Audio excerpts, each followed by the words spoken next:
I'm Christine Frizzau in Washington, where plans continue being drawn up for negotiations to try to help end Russia's war in Ukraine. The war has threatened the stability of Europe and the international order as a whole.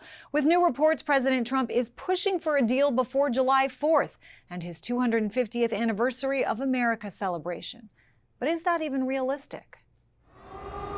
It was a war many predicted would only last a week or two, with Russia expected to conquer Ukraine and retake the country, 17 years after President Vladimir Putin called the collapse of the Soviet Union the greatest geopolitical disaster of the century. Please continue to defend the European way of life. Please support Ukraine. Please support our diplomacy for peace. As many as 325,000 Russians and 140,000 Ukrainians have been killed, according to the Center for Strategic and International Studies.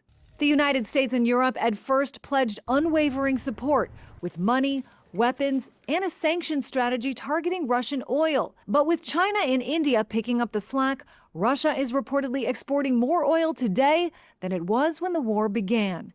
And while he did reach a minerals and investment deal with President Volodymyr Zelenskyy last year, President Donald Trump has largely scaled back support for Ukraine. And just this week, the EU failed to reach a deal on providing a $100 billion loan to Kyiv, plus more sanctions. Hungary standing in the way.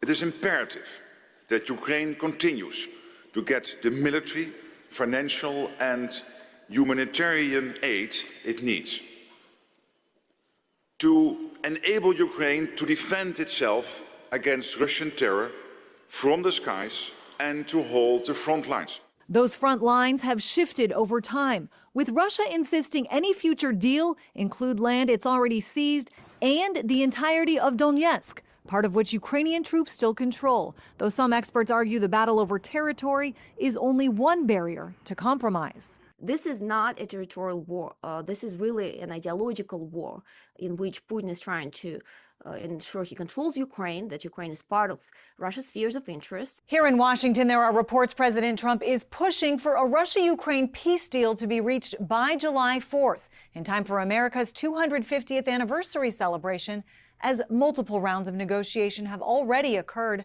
so far, with no end to the war in sight. I'm Christine Frizzau reporting.